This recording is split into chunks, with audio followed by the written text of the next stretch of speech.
Si vous étiez hier ici à Expo Junior, vous avez peut-être vu Luc qui fait des tours de magie sur scène. On l'accueille aujourd'hui en vrai, Luc Ginger, on le prononce comme ça, et Linda, qui sont là parce qu'ils représentent une maison Party Time. De quoi s'agit-il? Alors, Party Time a été créé il y a déjà 20 ans par Linda.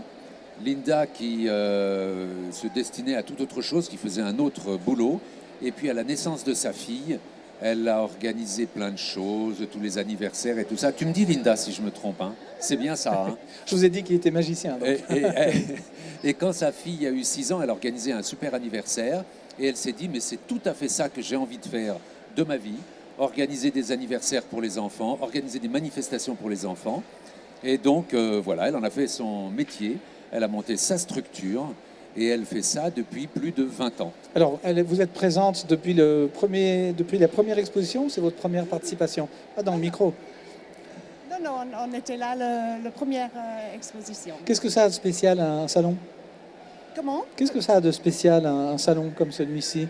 Mais ça nous permet de connaître les gens, de parler de ce qu'on fait, de voir les enfants et de nous vendre aussi, bien sûr. Avec le sourire que ça, et vous m'aviez promis que vous ne parliez pas, vous êtes tombé dans le panneau. On est deux magiciens. Vous, Luc, vous faites de l'animation, on vous a vu Alors, voilà, avec les ficelles et les enfants. Magnifique, les enfants, toujours. Ah, c'est magnifique, les enfants. C'est un tel plaisir d'exercer ce métier déjà, parce que c'est quand même une chance. Et en plus de faire plaisir à ceux qui nous regardent, c'est encore une deuxième chance. Donc, c'est absolument génial, ouais. Lorsque vous avez la petite fille hier, moi j'ai assisté à ça parce que la caméra est juste sous la scène et que vous dites, tu vois la manivelle, elle dit oui, tu es magicienne, oui, tu tournes la manivelle, elle tourne. Et le pire, c'est qu'elle va tourner dans l'autre sens et que le crayon se redresse sur votre main. Et c'est ça qui est extraordinaire avec les enfants. Alors il y a cet exemple-là, et puis il y a aussi à l'inverse des gens qui me demandent et qui me disent est-ce que vous pouvez organiser un spectacle de magie pour des petits en dessous de 3 ans, pour des maternelles? Je leur dis non, parce que la magie, ils l'ont eux-mêmes déjà. C'est-à-dire, si vous faites apparaître quelque chose, l'enfant de moins de 3 ans, il va dire bah oui, c'est apparu. Et alors? Oui, vous êtes d'accord. Parce qu'il n'y a pas de référence, quoi. Voilà. Alors donc, il y a d'autres choses à faire avec les petits, hein, mais les enfants adorent ça. Et puis alors, donc je travaille avec Linda assez souvent dans des anniversaires familiaux. Vous avez le menu là, magie, musique, voilà, jeu géant, anniversaire à thème. Il y a le menu là, exactement. Création et animation.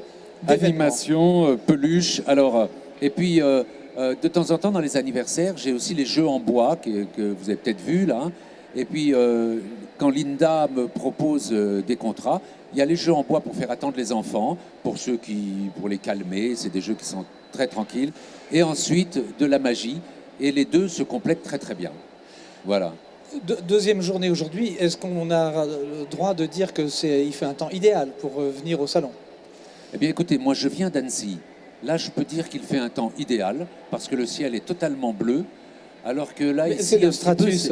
C'est le stratus. C'est le stratus, voilà. Alors, j'ai essayé de le faire disparaître ce matin en arrivant, en faisant quelques mouvements. Vous avez vu sur scène, j'ai montré aux enfants comment être magicien. Là, en faisant des mouvements. Mais non, ça n'a pas marché. Ça ne marche pas toujours, malheureusement. Pour vous, rester dans cet univers, c'est rester dans l'enfance? Vous avez eu une enfance heureuse tous les deux? Oui, absolument. Tout oui. À fait. Oui. Et vous, j'imagine que oui, vous étiez déjà magicien. J'ai eu une enfance tellement heureuse que je crois que je ne connais pas d'équivalent. Mais c'est vrai en plus. C'est vrai, tout à fait vrai. J'ai toujours joué, j'ai toujours pris du plaisir à construire, à fabriquer, à me présenter, parce que je suis mégalo comme tous les artistes. Hein. Oui. Évidemment, j'aime me faire applaudir, j'aime me faire aimer, j'aime être aimé. Et quand j'étais enfant, j'ai toujours eu ça. Donc effectivement, et puis j'adore le contact avec les enfants, parce que on prend toujours les enfants pour des enfants, ce qui n'est pas complètement idiot en soi. Non. Mais en même temps, ils ont aussi la réflexion, ils ont le recul, et il y a quelque chose d'assez extraordinaire à être en relation avec les enfants, à travers le spectacle, mais aussi à travers les jeux, à travers plein de choses. Hein, Linda? Linda répond oui hors micro. Nous, avec le moment de boucler. Merci, je vous ai dit que je vous ferai parler, vous avez relevé le défi. Vous, Luc, il faudrait plutôt vous arrêter que vous faire commencer à parler. Absolument. Merci pour votre prestation. Si vous voulez vous convaincre, eh ben, il faut venir au mois d'avril à la prochaine session. Merci à vous. Une bonne Merci. exposition. Expo Junior, c'est à Palexpo. C'est la première fois que Expo Junior se décline 2 fois par année. C'était au printemps 2014, c'est en automne 2014 et ce sera également au printemps 2015. Et on va y être 2 fois. On sera là 2 fois aussi. Formidable. Linda a parlé 3 fois. Merci infiniment. Merci. Merci.